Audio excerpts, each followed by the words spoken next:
About a year ago, Prodrive built a one-of-a-kind Subaru WRX STI with one goal in mind, and that was to set a Nurburgring lap record for four-door sedans.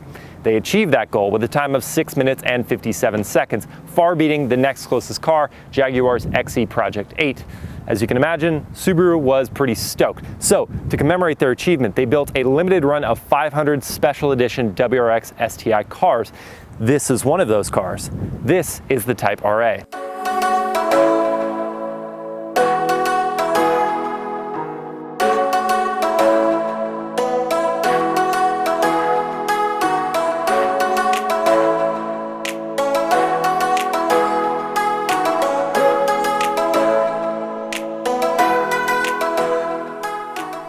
Before diving into the performance, let's talk about some of the visual distinctions for the Type RA, or record attempt.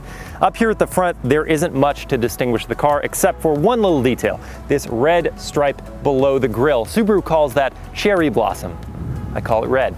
On the side, we see these very gold 19-inch BBS wheels, 19 inches being a larger size than the standard STI's 18-inch wheels, and those are wrapped in Yokohama performance tires, 245 section at all four corners. Up here we've got a carbon fiber roof panel that saves about 8 pounds as part of the 50-pound weight savings for the Type RA.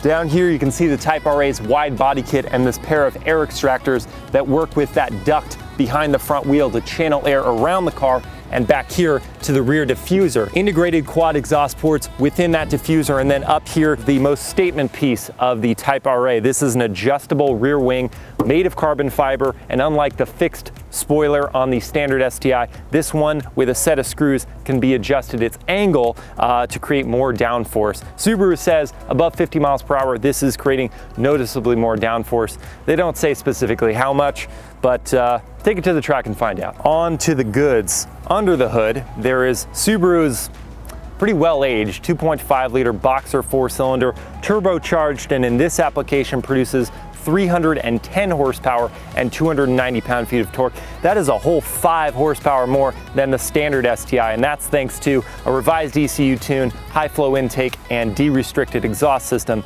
And that's connected to a 6-speed manual gearbox, your only transmission option, just like the regular STI. 0 to 60, something like 5.2 seconds, and top speed of 159 miles per hour. Inside the cabin, there are just 3 details to tell you this isn't a regular STI.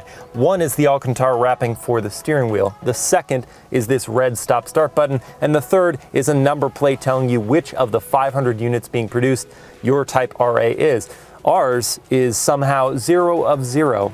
He thinks it's a prototype. The rest of the cabin would be nice for a $38,000 car. Got Alcantara inserts and stitching for the door, inserts for the seats, and some soft touch materials. But this car at nearly $50,000, well, it doesn't feel special enough, frankly. It doesn't feel like I'm getting what I'm paying for here. I've got analog gauges and an infotainment system that's kind of getting on in years. I want more out of it, frankly.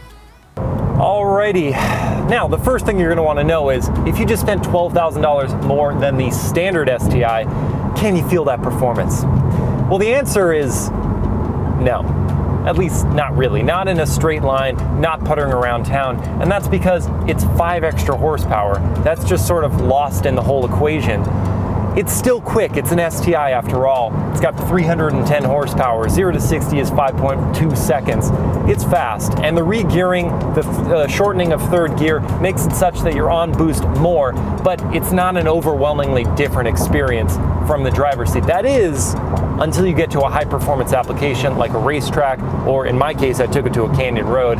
Cue the footage.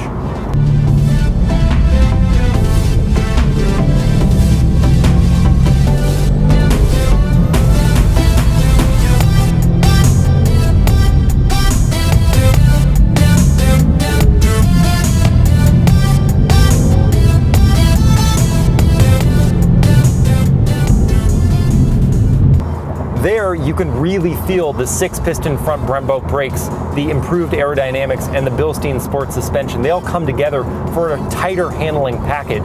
It's just a better performance product.